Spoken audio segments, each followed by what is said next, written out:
e meditem nessa leitura muito edificante. Mateus capítulo 20, versículos 29 a 34.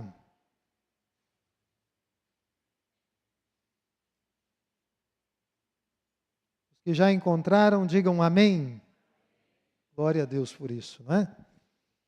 Ao saírem de Jericó, uma grande multidão seguiu a Jesus, e 2 cegos estavam sentados à beira do caminho. E quando ouviram falar que Jesus estava passando, puseram-se a gritar. Vamos dizer juntos: Senhor, Filho de Davi, tem misericórdia de nós. A multidão os repreendeu para que ficassem quietos. Mas eles gritavam ainda mais, vamos juntos? Senhor, Filho de Davi, tem misericórdia de nós. E Jesus, parando, chamou-os e perguntou-lhes: o que vocês querem que eu lhes faça? Responderam eles: Senhor, queremos que se abram os nossos olhos. E Jesus teve compaixão deles e tocou nos olhos deles. Imediatamente, eles recuperaram a visão e o seguiram. Vamos orar mais uma vez? Pai Celestial, Tua palavra está colocada diante de nós e hoje nós vamos cear na lembrança do Calvário e na certeza de que um dia nos assentaremos contigo na glória celeste e comeremos e veremos a Tua face. Bendito seja o Teu santo nome. Abre o nosso entendimento, que o Teu Espírito Santo possa iluminar a nossa mente de tal forma que possamos compreender exatamente aquilo que o Senhor queria e quer falar conosco. Essa é a nossa petição, em nome de Jesus. Irmãos, então, nós vamos estar meditando nessa passagem, que é uma passagem tão bonita, né? Aliás, quando a gente lê os evangelhos, é difícil você selecionar o que mais você gosta. Em Mateus nem se fala, né? Eu que sou um fã de Mateus, parece que a minha Bíblia está toda colorida, de ponta a ponta, e Mateus, sem dúvida nenhuma, por alguma razão, me chama sempre muito a atenção. Mas olhando para esse texto, nós vamos meditar, pensando no tema, o que a fé em Jesus nos faz ver. O que a fé em Jesus nos faz ver. E quando nós estudamos as Escrituras, nós aprendemos de Gênesis a Apocalipse, desde o advento da queda humana, que nós nascemos cegos espiritualmente. Isso é um fato, inconteste, de acordo com a palavra de Deus. Vocês sabem que algumas pessoas nascem com essa deficiência física. Outras pessoas, infelizmente, se tornam cegas devido a algum evento ao longo da vida. Segundo a Organização Mundial de Saúde, em 2023, 2 anos atrás, haviam 295 milhões de pessoas no mundo sofrendo de uma deficiência visual que ia de moderada a grave, cegueira total. E no último levantamento, que foi realizado no Brasil, esse número era de aproximadamente 500 mil de pessoas sofrendo com essa deficiência.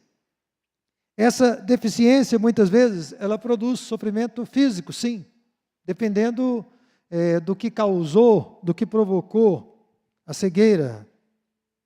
Mas ela também produz sofrimento, especialmente um sofrimento psicológico, porque boa parte das nossas interações incluem o contato visual.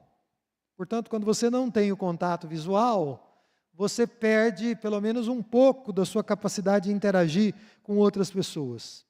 Eu comentei isso com alguns homens há uns 2 anos atrás, e quero comentar com vocês que em condições físicas normais, uma pessoa com saúde visual, ela consegue distinguir pelo menos 10 mil cores diferentes. Então vejam que o nosso aparato fisiológico e neurológico também, ele não é brincadeira. É algo realmente de grande monta. Espiritualmente, nós poderíamos dizer que o problema da deficiência visual, ele é semelhante, mas eu diria aqui, com ousadia, que ele é muito maior. Nós podemos, por exemplo, estar existindo, nós podemos estar vivendo nesse mundo, mas deixando de perceber coisas que somente a fé em Jesus e na sua palavra podem nos assegurar e nos mostrar. Quer dizer, uma pessoa pode estar passando a vida inteira sobre o planeta Terra e deixando de perceber coisas que somente a fé em Jesus, e por meio da fé em Jesus, a pessoa veria, a pessoa perceberia, a pessoa acessaria. E Mateus, ele nos fala de 2 cegos. Marcos e Lucas vão nos dizer que eram um só. Marcos, inclusive, o identifica como sendo o Bartimeu, o filho de Timeu. Provavelmente, eram 2 mesmos, como Mateus retratou aqui. E nós entendemos, fazendo a harmonia dos evangelhos, que Bartimeu foi apenas o porta-voz dos 2. Foi aquele mais ousado. Foi aquele que se pronunciou diante de Jesus quando eles estabeleceram um diálogo. Nessa narrativa de Mateus, Jesus e a sua companhia, inclusive a multidão, eles estavam saindo de Jericó. Já nos evangelhos de Lucas, de Marcos, eles estavam chegando em Jericó. Então, um leitor desavisado, que faz uma leitura superficial, pode encontrar aqui uma contradição. Mas, de novo, a melhor maneira de harmonizar as 3 narrativas é entendendo que Jesus estava saindo da antiga Jericó e entrando na nova Jericó, que tinha sido edificada. Eu, inclusive, e alguns irmãos aqui, tivemos o privilégio de conhecer as 2. Tanto os monturos, né, de pedras que existem na antiga Jericó, quanto a recém-urbanizada e atualizada Jericó desses nossos dias. Tanto uma como a outra, tanto as ruínas como aquela que se manteve ao longo do tempo, podem ser vistas até hoje. Então, a pergunta para nós nessa manhã de ceia é: o que a fé em Jesus nos faz ver? Eu quero propor aqui algumas coisas baseadas nesse texto. Em primeiro lugar, ela nos faz ver que há 2 grupos. Primeiro, o grupo da multidão e dos discípulos. Vejam na Bíblia de vocês, no versículo 29, porque o texto nos diz que, saindo de Jericó, uma grande multidão seguia Jesus. E no Evangelho de Marcos, nós aprendemos que, além dos cegos, nós temos aqui os discípulos e uma multidão, não é verdade? Então você tem os cegos clamando, você tem os discípulos de Jesus, e você tem uma grande multidão que cercava e acompanhava o Senhor.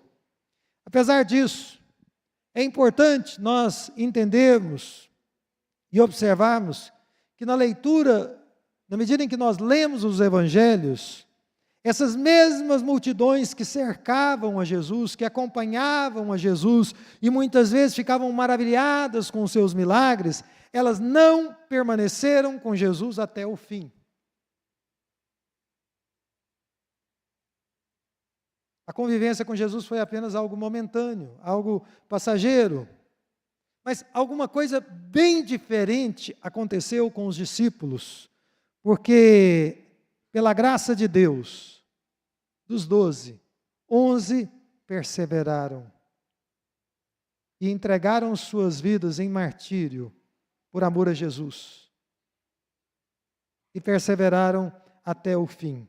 As multidões, tanto daquele tempo quanto dos nossos dias, elas se sentiam atraídas pelas novidades que Jesus trazia, pelos seus milagres, e até pela sabedoria sem precedentes que ele exibia todas as vezes que abria a boca.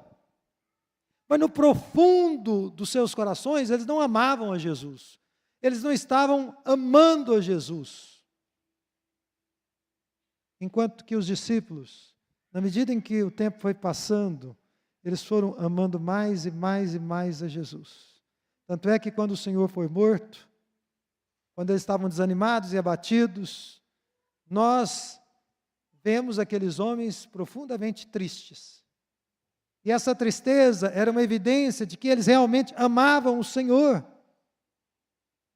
Vocês sabem que verdadeiros relacionamentos não subsistem se não houver amor verdadeiro e desinteresseiro. Essa é uma vantagem das crises que a gente enfrenta a qualquer momento da vida, inclusive na vida conjugal e na vida familiar. Quando você passa por elas e sai delas, você olha para o seu cônjuge e diz assim: ele me ama, ela me ama. Porque apesar de tudo isso, nós estamos juntos pela graça de Deus. Os discípulos, os verdadeiros discípulos, eles permaneceram, eles perseveraram, porque eles amavam a Jesus. Um dia, aqueles homens provaram o seu amor pelo Senhor. E tem um momento nas nossas vidas, para não dizer vários momentos, em que Deus nos dá a oportunidade de provar o quanto nós amamos a Jesus. E tem momentos na nossa vida cristã, como igreja, como corpo de Cristo, que congregam juntos, em que nós temos a oportunidade de mostrar uns aos outros que nós nos importamos com os irmãos. Que nós amamos essas pessoas realmente. Há momentos em que Deus nos dá essas oportunidades. Normalmente são os momentos de crise e de dificuldade. Com tudo isso, eu quero dizer que os discípulos são diferentes da multidão. Que os discípulos são provados, mas eles são aprovados. Eles permanecem. Os falsos discípulos, a multidão, aqueles que estão interessados apenas nas novidades, eles vão apenas desfrutar aqui e ali das maravilhas que Deus opera no meio do povo de Deus. Sim, porque Deus opera maravilhas no nosso meio. Mas nós não podemos estar fixados apenas nas maravilhas, desejosos apenas de ver o sobrenatural. Nós precisamos investir no relacionamento íntimo com Deus. E precisamos também investir no nosso relacionamento uns com os outros. Bem, a fé em Jesus nos faz ver essa distinção entre a multidão e os verdadeiros discípulos. Em segundo lugar, a fé em Jesus, ela nos faz ver que há esperança para quem vive à margem. Você vê que aqueles dois homens, segundo Mateus, estavam sentados à beira do caminho. E Mateus nos fala que eles estavam ali, a gente deduz isso, à margem daquela sociedade. Porque pelo contexto de Lucas e de Marcos, nós aprendemos que eles pediam esmola. Vocês sabem que aquelas pessoas que vivem de esmola são pessoas que muitas vezes estão à margem da sociedade, não estão vivendo uma vida produtiva, não estão desenvolvendo o máximo que poderiam nas suas próprias vidas. Eles eram párias no meio do povo hebreu, assim como muitas pessoas são párias na nossa sociedade atual e contemporânea. Eles eram provavelmente esquecidos da sociedade, provavelmente esquecidos de suas famílias, e por causa da cegueira, eles viviam na escuridão. Apesar de viverem na escuridão, os ouvidos deles estavam bem abertos. A audição estava funcionando muito bem.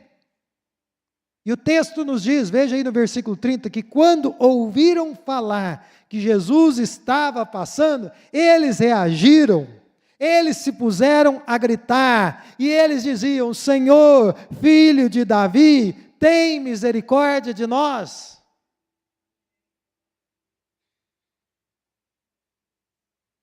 A oportunidade veio até eles. E o que eles fizeram com essa oportunidade? Aproveitaram. Eles aproveitaram essa oportunidade que Deus deu a eles. Muitas vezes, as oportunidades vêm e as pessoas estão agindo ou reagindo morosamente. As pessoas estão em letargia. Algumas pessoas oram a Deus como se estivesse pedindo para outra pessoa assim: você poderia me dar um copo d'água? Eu não estou dizendo que nós não possamos fazer esse tipo de oração, Mas eu não acho que esse é o tipo de oração que uma pessoa vai fazer para ser liberta das trevas, para contar com a intervenção de Deus, quando você está com um problema real ali. Irmãos, algumas das nossas petições precisam ser feitas com todo o nosso coração, com as profundezas do nosso ser, com lágrimas no rosto, rolando no rosto e clamando a Deus.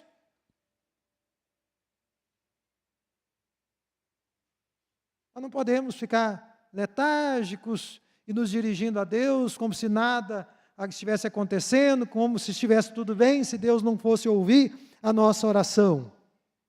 E eu penso que nós devemos clamar em alto e bom som, em alto e bom tom, especialmente quando nós estivermos no secreto do nosso quarto, especialmente quando nós estivermos ali clamando a Deus. E aí as pessoas da sua casa vão ver que você está orando.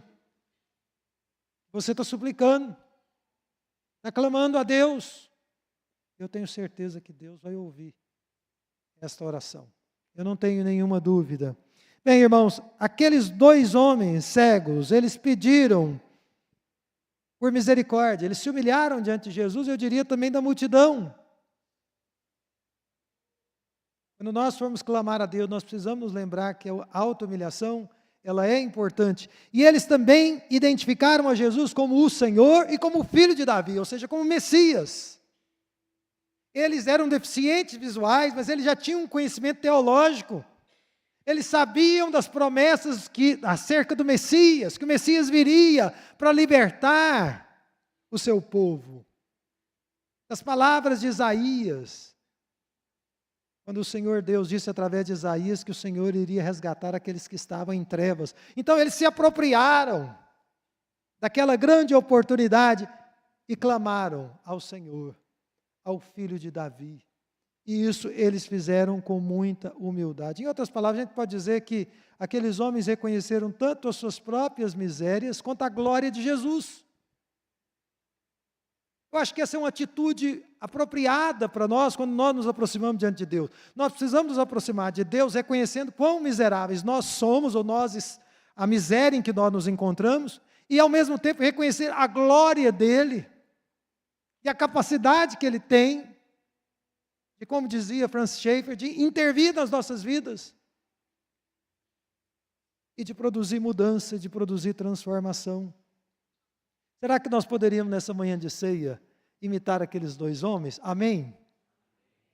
Será que nós poderíamos, em imitação àqueles homens que estavam em miséria, reconhecer que nós somos carentes da misericórdia de Deus, mas olhar para Deus na pessoa de Jesus e dizer: Senhor, Tu podes. Tu tens todo o poder para intervir na minha vida, na minha família, Tu podes. Eu sou pobre e necessitado, mas o Senhor cuida de mim.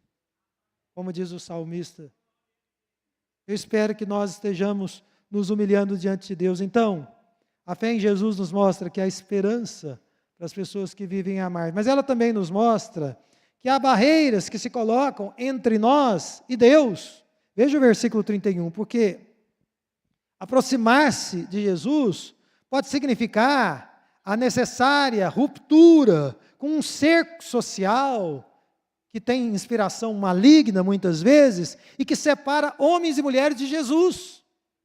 Não se enganem, o sistema mundo que está aí colocado faz de tudo para impedir que as pessoas realmente se aproximem de Jesus, inclusive enganando as pessoas de que elas são evangélicas,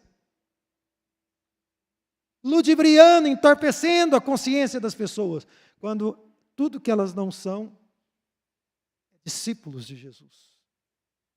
Evangélicas na essência da palavra.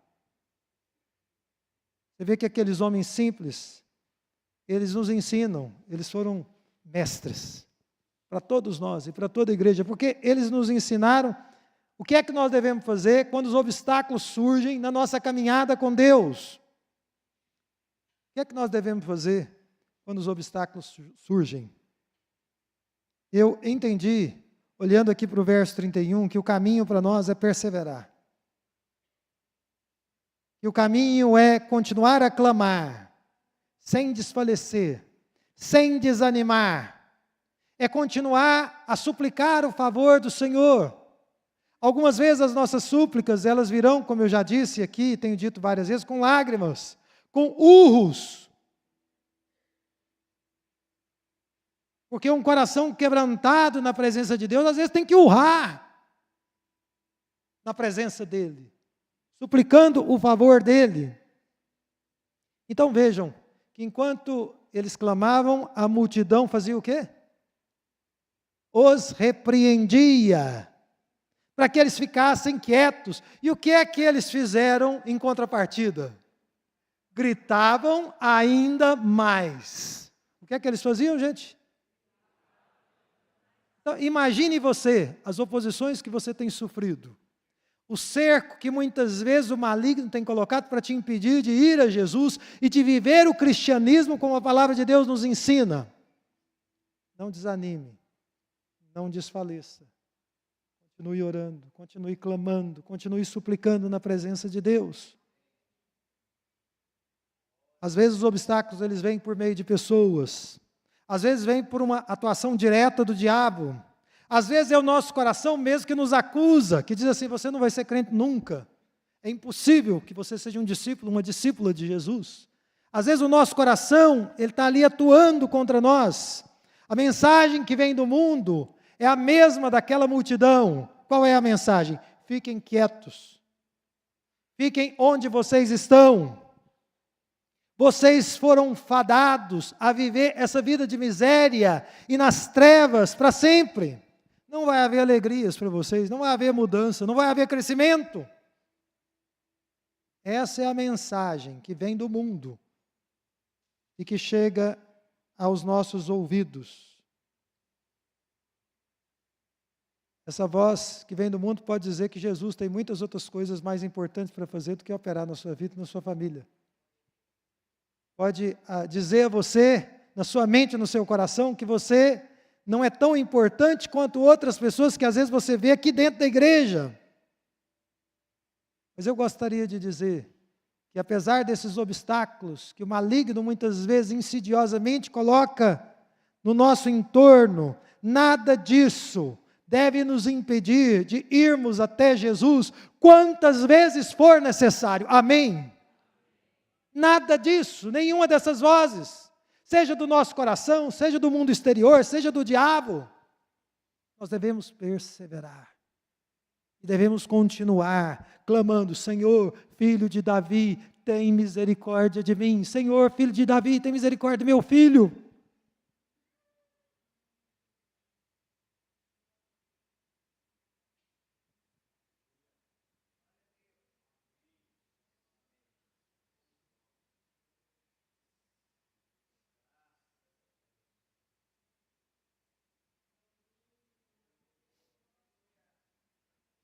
Eu tenho feito essa oração.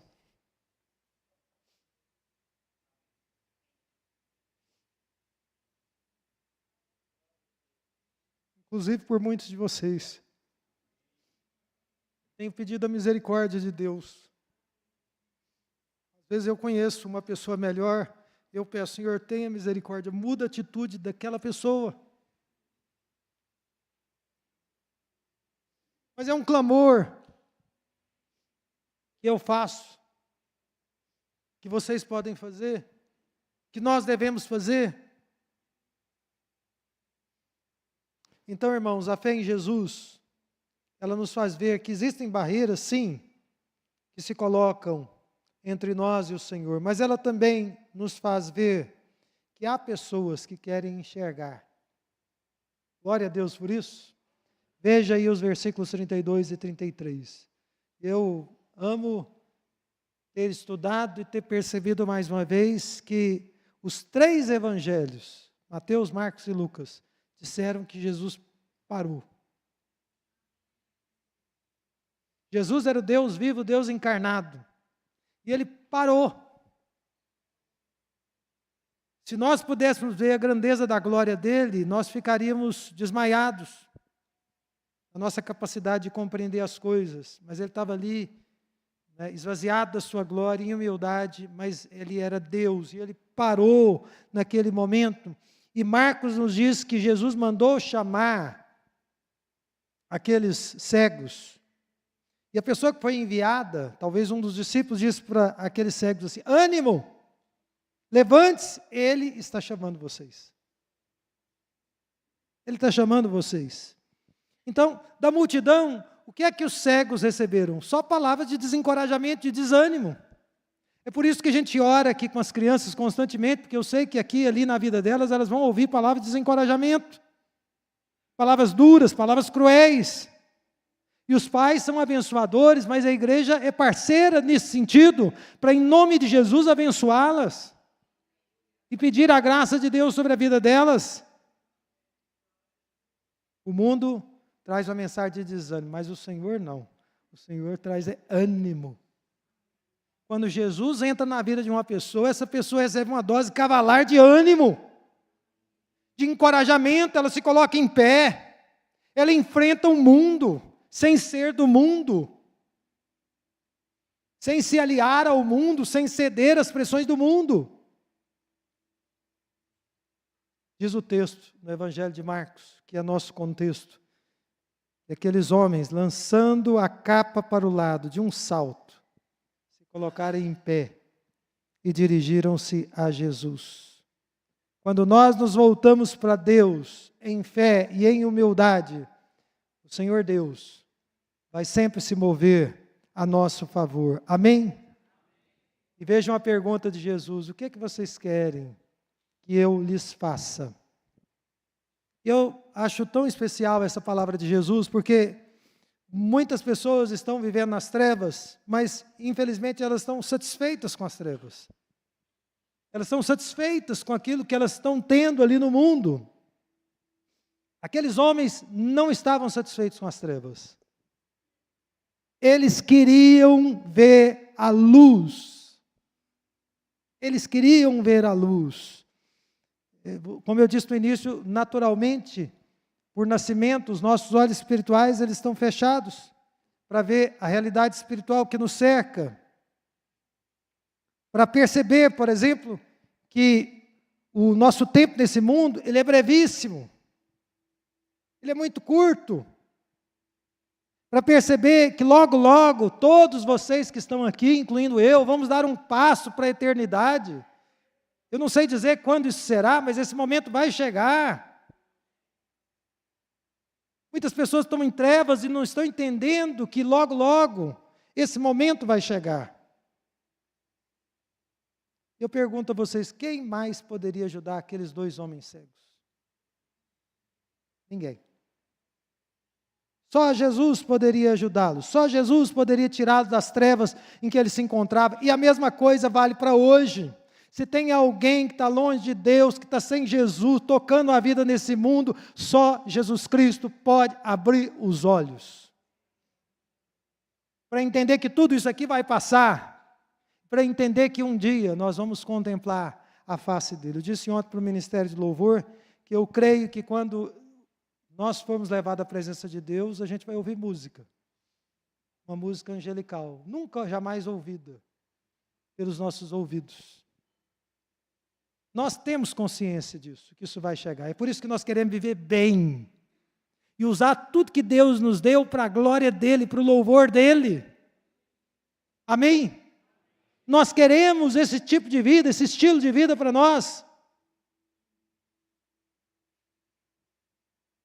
Bem, mas a fé em Jesus, ela também nos faz ver que há compaixão em Jesus e que nós podemos responder com fé. Veja o versículo 34, né? Porque é um final comovente dessa história. Porque Jesus se moveu em compaixão. O Evangelho de Mateus é o único que nos diz que Jesus tocou os olhos daqueles cegos. Marcos e Lucas vão nos dizer que Jesus curou apenas pelo poder da sua palavra.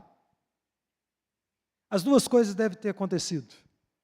Jesus deve ter proferido uma palavra, mas como nós lemos em outros textos, ele deve ter tocado também nos olhos daqueles cegos, para que eles fossem curados, para que a fé deles fosse renovada, fortalecida naquele momento. E diz o texto que quando ele toca, os homens são imediatamente curados. imediatamente sarado. Eles passam a ver. Qual é a primeira coisa que eles veem, gente? Jesus. Tem visão mais bonita que essa? Eu desconheço. A primeira coisa que aqueles homens viram foi a face bendita de Jesus.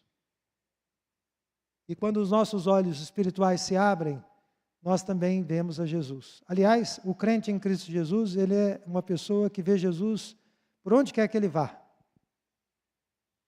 Quando ele está prosperando, ele vê que é Jesus que está fazendo com que ele prospere. Quando ele está em severas dificuldades, ele vê que Jesus está com ele naquele momento. Quando ele está saudável, ele vê Jesus ao lado dele. Quando ele está enfermo, ele também vê Jesus ao lado dele. Nós vemos o Senhor constantemente. E Jesus diz aqui claramente que foi a fé deles, nele, que os havia curado. Jesus disse assim: a sua fé os curou. E Deus concedeu a eles a graça da fé. A mesma graça que nós devemos buscar hoje. Aliás, essa é uma oração que nós devemos fazer. Nós já meditamos sobre isso aqui outras vezes. Nós devemos pedir a Deus: Senhor, me dê a graça para crer. Eu quero crer mais do que eu tenho crido. Eu quero ter mais fé. Agora, tão importante quanto a cura daqueles dois homens é o que eles fizeram após a cura. Porque muitas pessoas são abençoadas por Deus e vão embora. Dão as costas para Deus. Quantas pessoas estão andando com Jesus, o dia que ganham um pouco mais de dinheiro, um pouco mais de conhecimento, vão embora, abandonam a Jesus. Não foi isso que o Bartimeu e o seu companheiro fizeram. Diz o texto que eles seguiram a Jesus. Eles passaram a seguir Jesus. Aliás, a tradição cristã diz que o Bartimeu foi um homem muito influente na igreja primitiva. Ou seja, ele permaneceu firme na fé. Ele aprendeu a amar Jesus. Não apenas pela cura física, mas por quem Jesus era. Ele desenvolveu um relacionamento com ele. E o texto nos diz, em Lucas, que eles seguiram pelo caminho, o mesmo caminho no qual eles estavam mendigando antes. Eles seguiram pelo caminho glorificando a Deus. Glória a Deus por isso.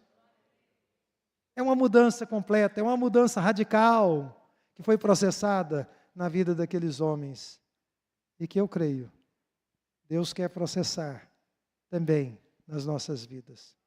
Eu gostaria de concluir essa mensagem aplicando essa palavra de Deus às nossas vidas. Enquanto isso, quero chamar o conselho para vir aqui no altar, os irmãos também do Ministério de Louvor, o corpo diaconal, para ir se posicionando, porque hoje é ceia do Senhor, e como eu disse, nós nos assentamos a essa mesa baseados em fé, na fé em Jesus.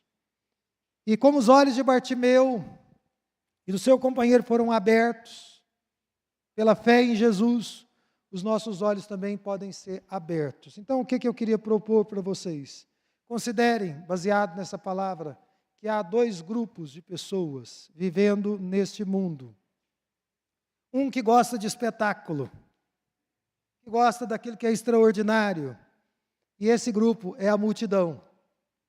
O outro são os discípulos de Jesus, são pecadores arrependidos, são pessoas que erram, mas não permanecem no erro. Se arrependem das suas faltas e choram quando tropeçam no seu serviço a Deus, no seu comprometimento com Deus, e que querem seguir a Jesus por onde quer que Ele vá. Então eu quero apelar a vocês para que se posicionem, não como multidão, mas como discípulos, como pessoas que estão na chuva para molhar, que sujam as mãos sempre que se fizer necessário, para a glória de Deus, para fazer aquilo que é o interesse do Senhor, servindo outras pessoas, ajudando outras pessoas e colocando a mão na massa. Em segundo lugar, nós enxergamos aqui que há esperança para as pessoas que estão marginalizadas no mundo. Você vê que, como eu disse, os cegos saíram da mendicância para a adoração. É da vontade de Deus que você seja encharcado com essa esperança do que Deus pode fazer na sua vida. Nunca duvide das maravilhas que Deus pode realizar na sua vida e num relacionamento íntimo com o Senhor Jesus Cristo. Em terceiro lugar, a fé em Jesus, ela nos faz ver que as dificuldades que nós encontramos para seguir na vida cristã, elas são uma realidade. Mas ninguém pode te impedir de aproximar-se de Jesus. Se o seu coração se abriu, Ele vai te dar graça. E Ele vai fazer com que você se achegue a Ele. E você vai entrar na comunhão com Ele. Amém? Eu também queria dizer que fica nítido para nós aqui, que há pessoas que querem ver o que Deus quer lhes mostrar. E outras que não querem. A minha oração por vocês é que todos vocês, nessa manhã, estejam cheios de desejo de ver tudo aquilo que Deus quer mostrar a vocês. Que todos vocês estejam contemplando as maravilhas da lei do Senhor e que Deus quer revelar a vocês no convívio com Ele. Amém? Vamos nos colocar em pé nesse momento.